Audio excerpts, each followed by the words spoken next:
Batman, the Dark Knight of Gotham, is renowned for his strict no-kill rule. This principle is a cornerstone of his moral code, stemming from the traumatic death of his parents and his commitment to ensuring no one else suffers the same fate.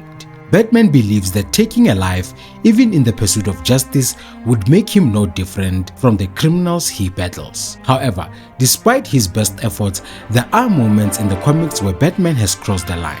Today, we delve into these controversial and intense storylines where Batman has killed.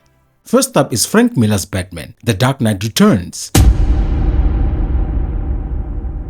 This seminal graphic novel portrays an older, grittier Batman returning to fight crime in Gotham. During his confrontation with the mutant leader, Batman severely injures him, and while it's not explicitly shown that he kills him, the injuries are severe enough to be fatal. Later in the series, Batman faces the Joker in a brutal battle that ends with the Joker snapping his own neck to frame Batman for his murder. This storyline highlights Batman's internal struggle and the extreme measures he takes in a dystopian future. This version of Batman, pushed to the edge, reflects a darker interpretation of the character, willing to break his moral code when he sees no other option. Next up, we've got Batman Year 2. In Batman Year 2, written by Mike W. Barr and illustration by Alan Davis, Batman takes a drastic step by using a gun to kill Joe Chill, the man who murdered his parents. This storyline shows Batman grappling with intense emotions and breaking his no-gun rule. Driven by a deep-seated need for revenge, the story explores his psychological turmoil and the consequences of crossing his own ethical boundaries. This decision is not taken lightly. Batman's use of a gun, the very tool that caused his trauma, marks a significant moment of vulnerability and moral conflict. The storyline delves into his motivations and the aftermath, portraying a Batman who is both relentless and deeply human. Then we've got Batman the Killing Joke by Alan Moore, which is one of the most controversial Batman stories ever written. At the end of this graphic novel, there is an ambiguous scene where Batman and the Joker share a laugh. Some interpretations suggest that Batman may have killed the Joker in this moment, although it's left deliberately vague. The story explores the deep twisted relationship between Batman and the Joker, and this ending has sparked endless debates amongst fans. The ambiguity of the final scene leaves readers questioning Batman's actions and his breaking point. The potential moment of violence underscores the psychological depth of Batman's character and the thin line he walks between justice and vengeance. Then we've got Batman the Cult by Jim Starlin and Bernie Whitson.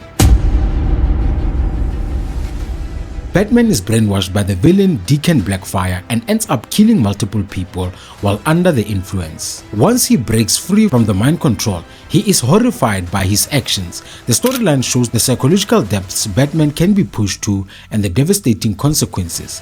Throughout the series, Batman's struggle against Blackfire's manipulation reveals his vulnerabilities to psychological attacks. His eventual realization and horror at his own actions add a layer of tragedy to his character, emphasizing the heavy burden of his moral code. Then we've got Batman, The Doom That Came to Gotham by Mike Mignola and Richard Pace. In this Elseworld story, where Batman faces supernatural threats, Batman kills several monstrous beings, showcasing a different side of the Dark Knight where killing becomes a necessity of survival. The story places Batman in a unique context, blending horror with superhero actions. The alternative universe setting allows for a more ruthless Batman, one who must confront eerie horrors. Then we've got Batman Holy Terror. In this Elseworld story by Alan Burnett, Batman lives in a theocratic alternative universe. Here, he discovers a conspiracy that leads to him killing the corrupt Reverend Judson Caspian, also known as the Reaper. This tale explores a Batman who is pushed to his moral limits in a drastically different world. The story's alternate setting provides a stark contrast to Gotham, forcing Batman to navigate a world where his unusual methods and ethics are challenged by oppressive authority. His ultimate act of killing the Reaper is depicted as a necessary evil in the face of overwhelming corruption. Then lastly, we have Batman Gotham by Gaslight. Written by Brian Augustine and illustrated by Mike Mignola, Batman is set in a Victorian era and faces Jack the Ripper, In the climax, Batman fights and kills the Reaper to save Gotham from his terror. This story is one of the first Elseworld tales and shows Batman adapting to a darker, more brutal time period. The Victorian setting influences Batman's methods and moral decisions, highlighting his adaptability and relentless pursuit of justice. In conclusion, while Batman is known for his strict no-kill rule, these stories show that even the Dark Knight has moments where he crosses the line.